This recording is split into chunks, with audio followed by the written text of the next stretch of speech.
All right, so there's a lot of commotion going on over at Twitter. Elon is making moves that are having some side effects, like journalists and news organizations leaving the platform. I'm not really sure what his end game is, but it's somewhat entertaining to watch, even if I don't totally agree with his tactics. He's been at war, apparently, with Substack, and so a lot of the journalists, the independent journalists who publish on Substack, like Matt Taibbi, they're now leaving Twitter because Elon is no longer allowing them to post their links onto the platform. He's mad about a new feature that Substack came out with that looks a lot like Twitter, behaves a lot like Twitter, so he's viewing it as direct competition. So he's pretty much made it to where the links from Substack cannot actually be on Twitter, and so a lot of the Substack journalists are now leaving the platform. But he's also pissing off traditional media organizations because he started slapping government or state affiliated media or publicly funded media labels on various news organizations like NPR, BBC, and PBS. And he's done this because, there's a lot of other news organizations like RT, Russia Today, like Al Jazeera, and they also were given these labels. They've been given these labels for a long time by the previous hyper liberal woke people that were running Twitter. And so he decided to make it fair to just go ahead and slap the labels on any entity, any media entity that's taking government money. Well, these organizations didn't like it. And so NPR quit. They quit Twitter in protest. Then PBS decided to join them. They also don't want to be on the platform anymore if they're going to be labeled government-funded media, even if it's true, which I think is funny. So Elon then tweeted out, publicly funded PBS joins publicly funded NPR in leaving Twitter in a huff after being labeled publicly funded. So yeah, apparently they don't like the truth. They are government-funded entities. They get money the same way that any other outlet like Al Jazeera or RT gets government money, and they have to deal with the labels. So why shouldn't BBC or NPR or PBS? And Elon's also announced that he's going to be doing this to many other news organizations for various different countries. I don't know if I agree with the tactic. Personally, I would just eliminate the label from all of them. I think people are smart enough to figure out where money's coming from for various media outlets, and I think you'd have to then do that with everybody. It kind of sets a strange precedent and a strange road to go down. But this is the way he's decided to tackle it. Now, BBC hasn't left yet, but they're still pretty upset. So their remedy was they wanted to sit down with Elon Musk and have an interview. So Elon did. He sat down with BBC's James Clayton this was an exclusive Twitter Spaces interview. And during the interview, he covered quite a bit of territory, like why he bought Twitter. He said that, I kind of got stuck with it ultimately after he wanted to back out of it, if you remember. And then they said, wait a minute, you offered us this, and now we're going to sue you and force you to buy Twitter. And he says, yeah, they pretty much would have won, so I ended up having to buy it. But he also said it's the right thing to do. So he now has the company. Kind of sounded like he regrets it a little bit. He says it's a lot of work.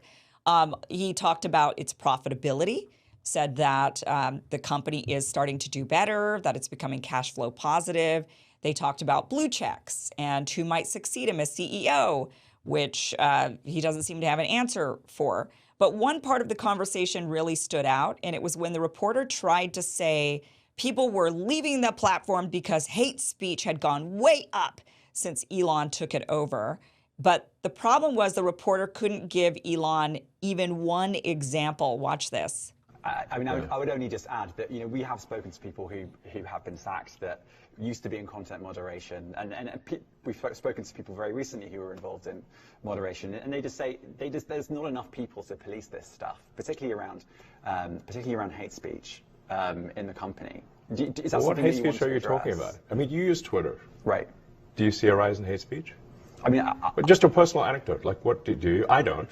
Personally, for you, I would see I get more of that kind of content. Yeah, personally, but I'm not going to talk to the rest of for the rest of Twitter. So you see more hate speech personally. I would see more hateful content in that. Content you don't like or hateful. What do you mean to describe a hateful thing?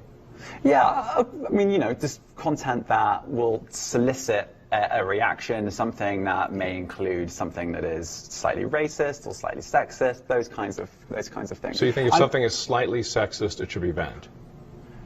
No, Is that what you're saying? I'm not saying anything. I'm Well, saying. I'm just curious. I'm trying to understand what you mean by hateful content. And I'm asking for specific examples. And you just said that if something is slightly sexist, that's hateful content. Does that mean that it should be banned? Well, you've asked me whether my feed, whether it's got less or more. I'd say it's got slightly more. That's why I'm asking for examples.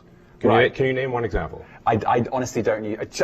Honestly, I You don't. can't name a single example. I'll tell you why. Because I don't actually use that for you feed anymore. Because I just don't particularly like it. But you and said actually, a lot of people are quite similar. I only look at hang on a second. You said you've seen more feed. hateful content, but you can't name a single example, not even one.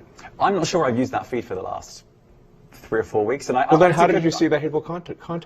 Because I've been using Twitter since you've taken it over for the last 6 months. Okay, so then you must have at some point seen for you hateful content. I'm asking for one example. Right. And you can't give a single one. And I'm saying Then I say, sir, that you don't know what you're talking about. Really? Yes, because you can't give me a single example of hateful content, not even one tweet, and yet you claimed that the hateful content was high. Well, that's false. No, what I claimed... You just lied. What I claimed was there are many organizations that say that that kind of information is on the rise. Now, whether it has on my feed or not... I mean, right, and literally if you look at something one. like the Strategic Dialogue Institute in the UK, they will say that. So look, people will say all sorts of nonsense. I'm literally asking for a single example, and you can't name one. Right, and as I already said, I don't use that feed. But then how would you know that? I don't think this is getting anywhere. You literally said you experienced more hateful content, and then couldn't name a single example. Right, and as I said, that's absurd. I haven't actually looked at that feed. Then how would you know there's hateful content? Because I'm saying that's what I saw a few weeks ago. I can't give you an exact example. Let's move on. We only have a certain amount of time. COVID misinformation. You changed the COVID misinformation Has rules. BBC changed its COVID misinformation? The BBC does not set the rules on Twitter, so I'm asking you. No, I'm talking about the BBC's misinformation about COVID. I'm literally asking you about, you changed the labels, the COVID misinformation labels. There used to be a policy, it then disappeared. Why do that? Well, COVID is no longer an issue. Does the BBC hold itself at all responsible for misinformation regarding masking and side effects of vaccinations? And not reporting on that at all? And what about the fact that the BBC was put under pressure by the British government to change its editorial policy? Are you aware of that? This is not an interview about the BBC. Oh, so. You thought it wasn't? I see now why you've done Twitter Spaces. I am not a representative of the BBC's editorial policy. I want to make that clear. Let's talk about something else. If you want to talk about the BBC, you too. All right, let's talk about something else. You weren't expecting that. Let's talk about something else.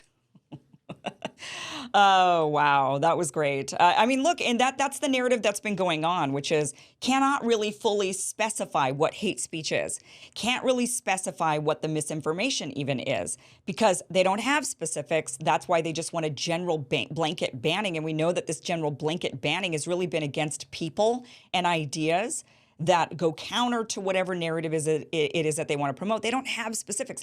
And this reporter couldn't give a single specific. Now, I've been on Twitter this whole time, before Elon took it over, after Elon took it over. I have not noticed an increase in hate speech. I don't know what. Now, of course, I'm not the type of person that would label certain things hate speech. So I guess if you're like an ultra, you want to censor and ban a bunch of language, then you might have a different idea of what hate speech is. And it might be way on the rise because somebody hate speech in your mind might be just a differing opinion, right? That seems to be what it is. So then, yes, you're going to see lots of differing opinions that you didn't see before. And oh my gosh, got to get out of here.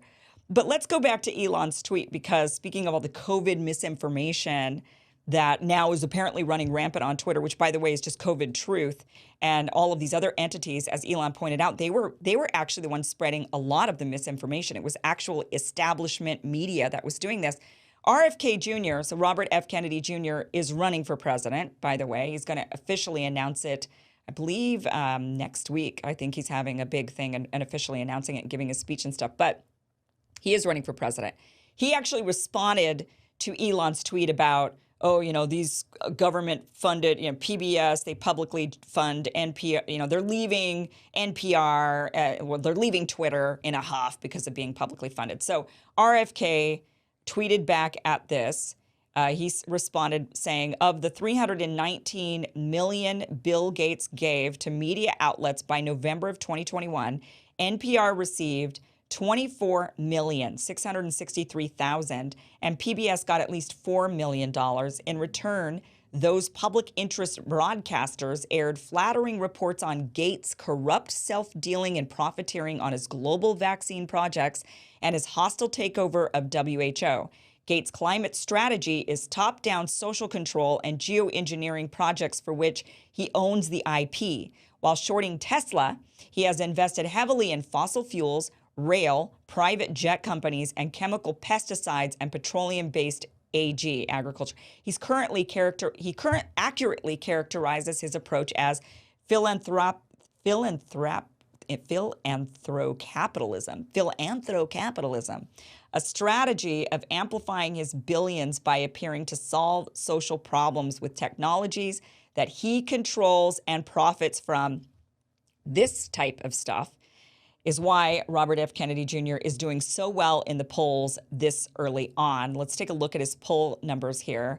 He's actually already at this point in the game at 10%. So, of course, they put in the headline there, Biden leads RFK Jr. by 60 points among Democratic primary. Well, yeah, the sitting president, oh my gosh, he's ahead by 60 points. No, the real story is that this early on in the game, Robert F. Kennedy Jr. has 10% from Democratic primary voters. This doesn't even account for all of his support, which are mostly independents. Lots of Republicans also supporting Robert F. Kennedy Jr., but 10% of primary voting Democrats this early on in the game, that is a significant chunk of people. I think it's better than even Bernie Sanders was doing at this point in his candidacy when he ran for president in 2016. So this is pretty significant. He's going to be a challenge. And I think the more he talks about his ideas, I haven't dug deeper into RFK Jr.'s platform, but the little I've seen, he is a man for the people, truly for what is in the best interest of Americans. What I've seen so far, his foreign policy stances, his stances against corruption in government, corruption from these big corporate interests, as we're seeing, all of these, the mechanisms of control, the censoring of speech. He's really on the right side of history on all of those things that I've seen so far. But of course, I'll be digging into his campaign, and where criticism is due, he will get that criticism. But he's also getting he's getting plenty of criticism, with or without me doing it, right? Here's the types of headlines that they're seeing 10%. Oh my gosh, this guy is a real threat. So these are the types of headlines they come out with. Some experts fear rise in medical misinformation following RFK Jr.'s presidential announcement. So they're worried about his narrative. What is he going to say? He's going to say certain things, and that's going to be terrible.